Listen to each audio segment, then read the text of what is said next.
come along because I love your face. And I'll live by your expensive taste. And who cares if I need to vent in? I wanna be praised from a new perspective.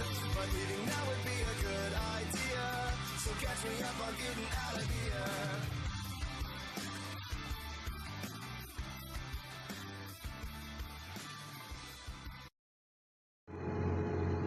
Welcome everybody to New Perspective with your host, Major Mayhem.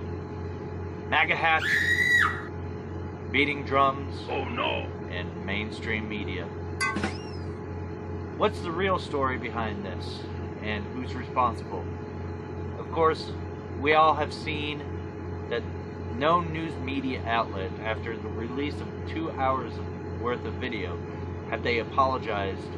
But yet, we have seen them double down and try to figure out a way to basically demonize these 16, 17-year-old kids. Now, Nathan Phillips did a interview with Today, and here we're going to take a second and watch it. Enjoy. Good morning to you. Good morning. First of all, first question, how are you doing? This has been a whirlwind few days for you. You find yourself on the front page of every newspaper. How are you doing and how are you feeling? Well, I woke up strong this morning and with a really positive attitude, and I had an opportunity to go to a traditional prayer ceremony, and that was the other night. Yesterday I woke up with all kinds of good feelings in my heart for all those who've been mean to me. I want to forgive them.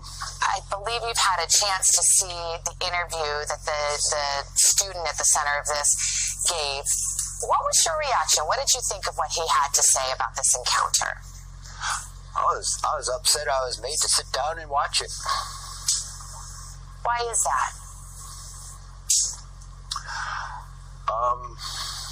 I read his statement, and then when I got into the first, somebody tried to show it to me before I went to my prayer ceremony, and I got into about the first 30 seconds, 40 seconds of it, and I said, well, that's all I needed to hear.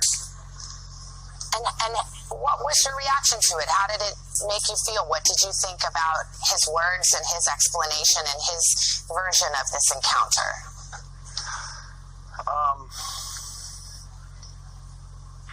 Coached and written up for him, insincerity, lack of responsibility. You know, those are the words I came up with, and but then I went to go pray about it. Now, what perplexes me about Nathan Phillips' interview is he said he forgives everyone who has been mean to him. Who has been mean to you, Nathan Phillips? You have the left on your side. You have mainstream media on your side. Even though, for a fact, you have lied. You have lied about your service. You have lied about what has happened. Now, I'm extremely pissed off, because I am a real combat veteran. I served 2 tours in Afghanistan. I went with the 82nd Airborne. And, well, we have your service record thanks to Don Shipley. Here, I'll go ahead and show them to you.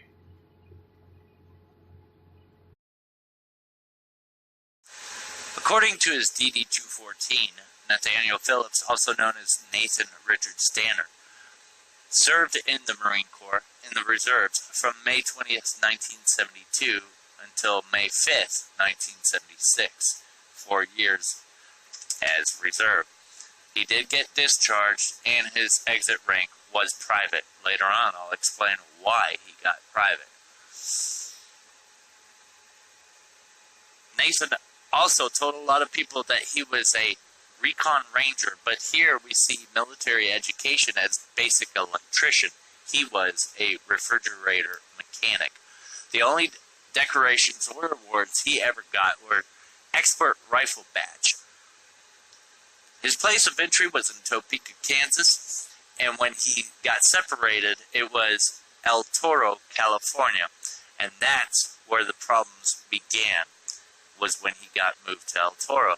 Here you can see El Toro mentioned several times, and to the far right you see UA, AWOL, which is absent without leave.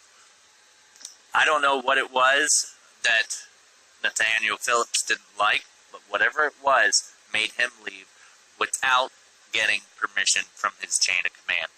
So that's why he got out as a private.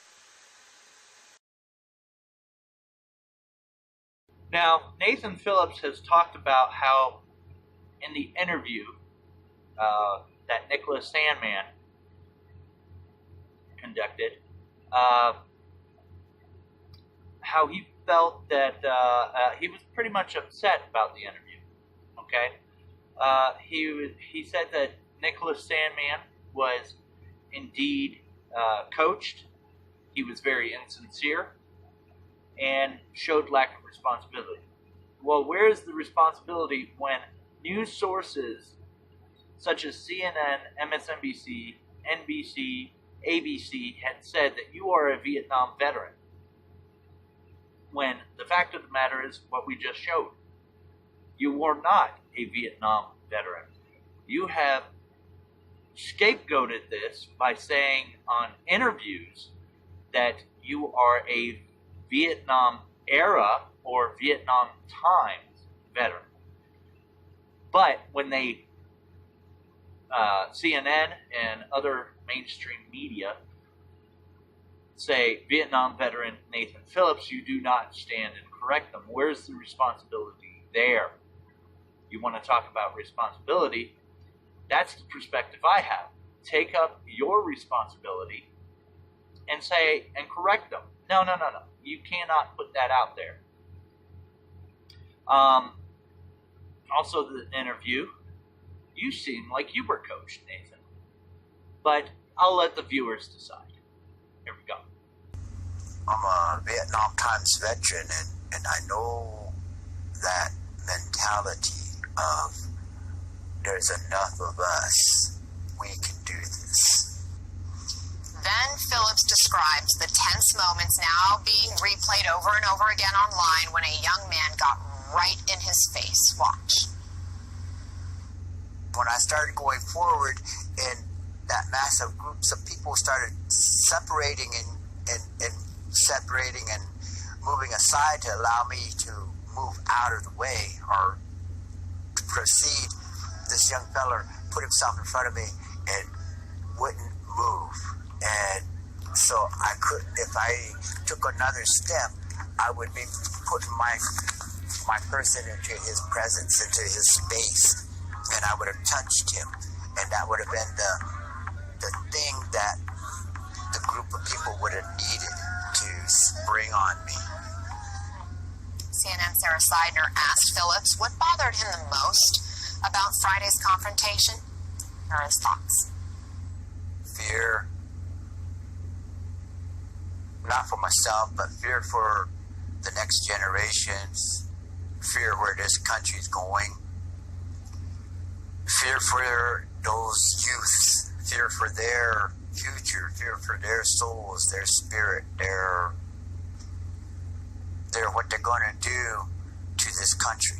What they were doing wasn't making America great. It was just tearing down the fabric that was that the whole idea, the spirit of America, that wasn't it. And we know that you served from 1972 to 1976. You have lied. You have lied about them screaming, build the wall. You have lied about what was said, what was done, the situation. You lied that they approached you when, in fact, we know that you approached them, beating your drum. And this is coming from a 64-year-old man. Okay, mind you, you're supposed to be an adult. You're supposed to be an adult. This is a 16-year-old kid that goes to high school. You need to take responsibility, sir. You need to correct mainstream media. The people that need to take responsibility is mainstream media, which is falsely reporting this and also villainizing these children instead of saying the children were innocent and you, sir, were the villain. And the Hebrew Israelites are not peaceful either. But thankfully, the mainstream media did talk a little bit about that. But there are still people out there, such as Kathy Griffin. There are people out there that are still villainizing these children, and they are still trying to figure out a way. And how are they doing this? They are going back into old situations, and they're finding basketball games where they're throwing up the okay 3-point. That in basketball, that is 3 points. I don't really watch basketball, but that means 3-pointer. Okay, the blackface that some people have found, that is called a blackout. They've also done whiteout. They've done blueout. It is the school colors. They do it to intimidate. It is to show school spirit. A lot of schools do that. So are you going to demonize every single school out there? Now, the thing that gets me is here's this perspective that we all need to take into account. All right, these children are not able to go to their high school because there are individuals out there that are threatening to bomb, that are threatening to set fire, that are threatening to kill these children because they did nothing wrong, but everybody has painted this narrative that they have actually done something wrong. And these same people are the same people that protected David Hogg against any criticism. These are the same people that were outraged about Parkland. These are the same people that went to March for Our Lives. Not the March for Life, but the March for Our Lives, which was an anti-gun march. Excuse me, but your hypocrisy is showing. Please pick it up and put it back where it belongs. And with that, this is the first episode of New Perspective, and I hope you guys have a different perspective on what's going on. I am currently trying to do all this on my phone. I don't have a laptop, so I apologize for all the cuts. I apologize for the recording quality. I apologize for everything. But this is a channel that needs to be started. There's always 3 sides to every story, okay? There's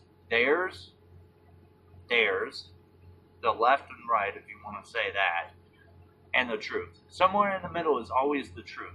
Because mainstream media is never, ever going to tell you the whole truth.